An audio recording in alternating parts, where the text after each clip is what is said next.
Sfântului Apostol Pavel, citire. Să luăm aminte. Fraților, au nu știți că toți câți în Hristos Iisus ne-am botezat, pentru moartea Lui ne-am botezat. Deci ne-am îngropat cu El în moarte prin botez, pentru ca precum Hristos a înviat din morți prin slava Tatălui, așa să umblăm și noi într înnoirea vieții. Căci dacă am fost altoiți pe El prin asemănarea morții Lui, atunci vom fi părtași și învierii Lui. Cunoscând aceasta că omul nostru cel vechi a fost răstignit împreună cu El, ca să se nimicească trupul păcatului, pentru a nu mai fi robi ai păcatului. Căci Cel ce a murit a fost curățit de păcat, iar dacă a murit împreună cu Hristos, credem că vom și viețui împreună cu El, știind că Hristos, înviat din morți, nu mai moare. Moartea nu mai are stăpânire asupra Lui, căci ce a murit păcatului odată pentru totdeauna, iar ce trăiește, trăiește lui Dumnezeu. Așa și voi, socotiți-vă că sunteți morți păcatului, dar vii pentru Dumnezeu în Hristos Iisus.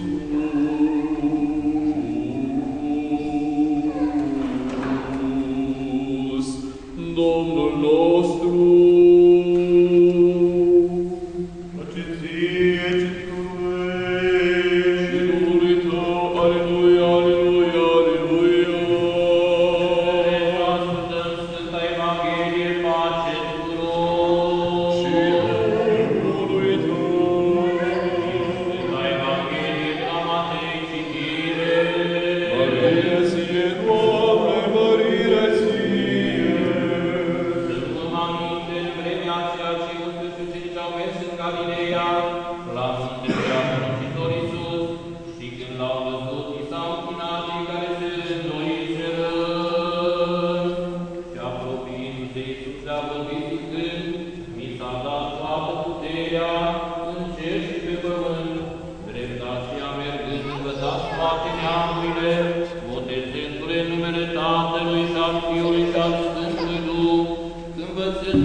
Cel ce a doua oară ai născut pe robul tău acesta, nou luminat prin apă și prin Duh, și ai dăruit pe iertarea păcatelor celor de voie și a celor fără de voie, pune peste dânsul mâna ta cea puternică și îl păzește pe el cu puterea bunătății tale.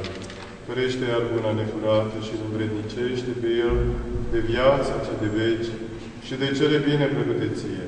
Că tu ești sfințirea noastră și ție mărire înălțăm, Tatălui și Fiului și Sfântului Duh, acum și pururea și în vecii vecilor. Pace tuturor! Și Duhului tău. Amenele noastre Domnului să ne plecăm. Ție, Doamne! Ție se cuvine a ne milui și a ne mântui pe noi și ție slavă înălțăm din împreună și celui fără de început al Tău, Părinte și Prea Sfântului, și bunului și de viață Făcătorului Tău Duh, acum și pururea și în vecii vecilor.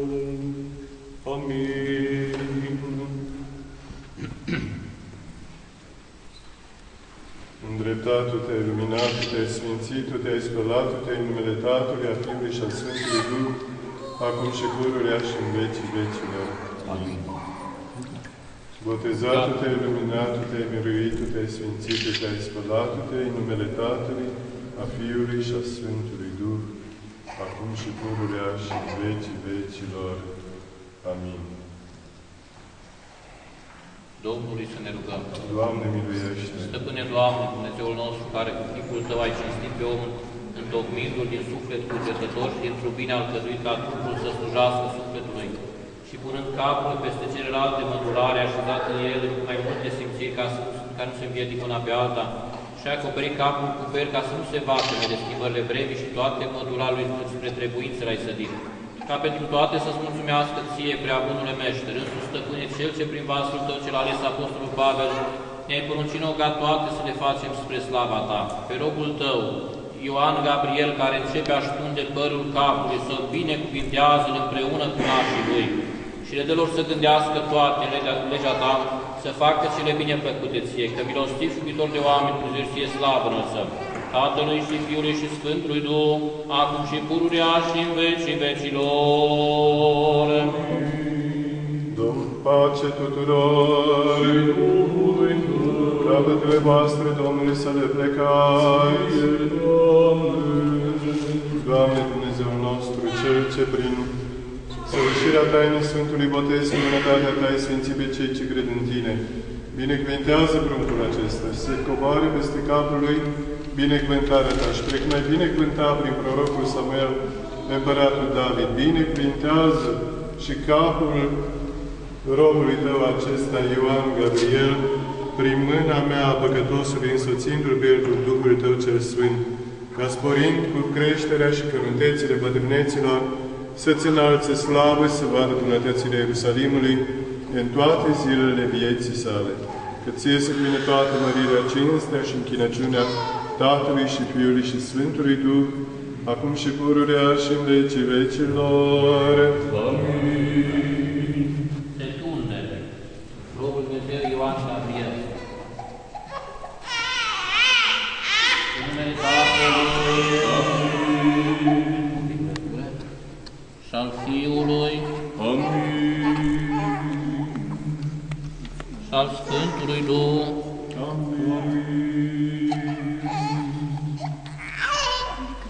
Acum și pururea și în vecii vecilor. Amin. La preția rufos.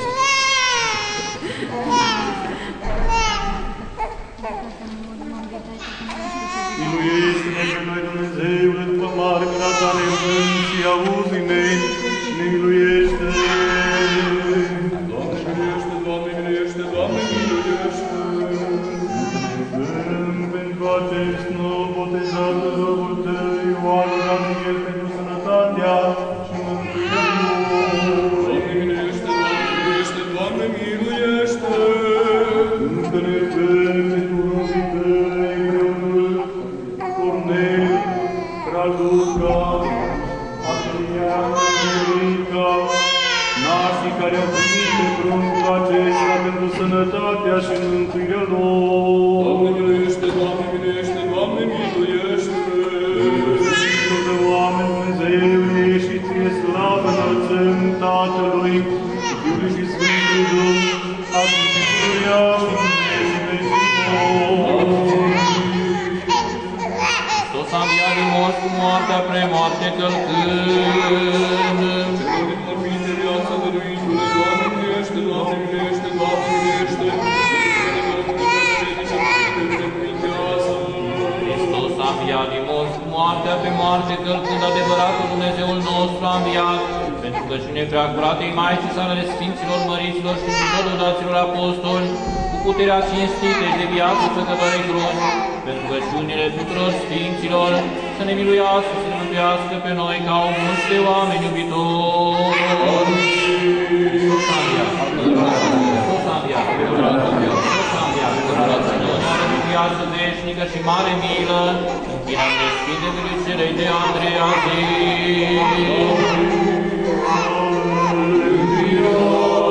Din noi, cu moartea pe moarte călcând,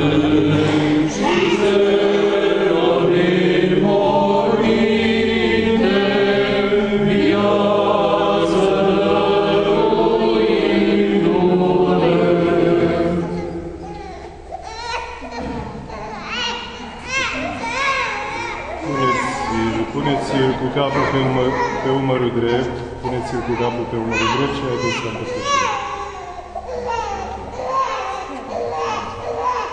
Haideți pe aici, pe spatele părinților.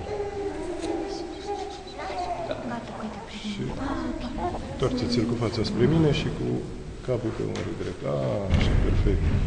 Un pic ștergere. Să împărtășesc pe Robul Dumnezeu, Ioan Gabriel, cu cinstitul trup și scumpul sânge al Domnului și Dumnezeului și Mântuitorul nostru, Iisus Hristos, spre iertarea păcatelor, spre viața de veci. Amin. Ștergeți buzele, ștergeți buzele. Bun.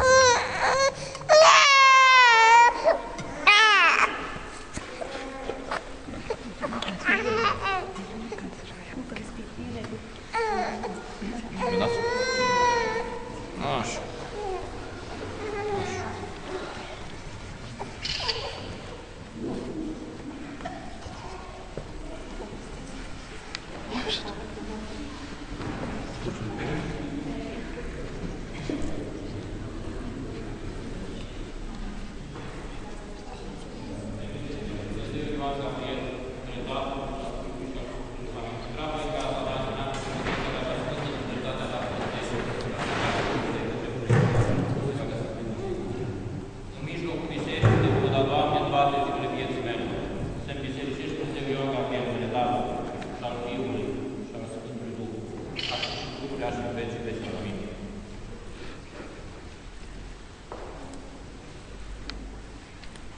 Bisericește Domnul Dumnezeu, Ioan Gabriel. În numele Tatălui, amin. Și al Fiului, amin. Și al Sfântului Duh,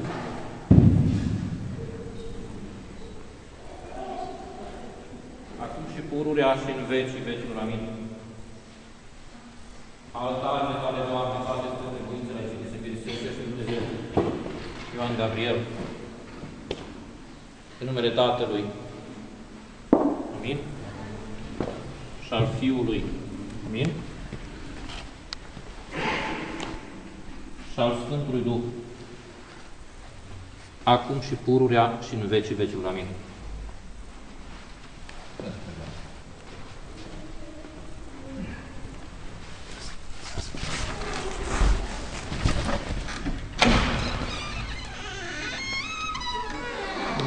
Acum slobozește-L pe robul Tău, Stăpâne, după cuvântul Tău în pace, că vă rog chimem mântuirea Ta pe care ai găsit-o înaintea feței tuturor popoarelor, lumină spre descoperirea neamului și slavă poporului Tău drept credincios. Dumnezeu să vă binecuvinteze, să crească mare, să vă bucurați de El.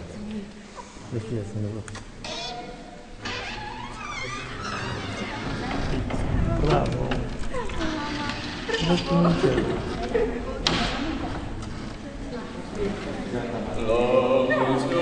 Cu sănătate să vă dea Domnul toți ce-și doriți, zile senine și fericire la mulți ani să trăiți.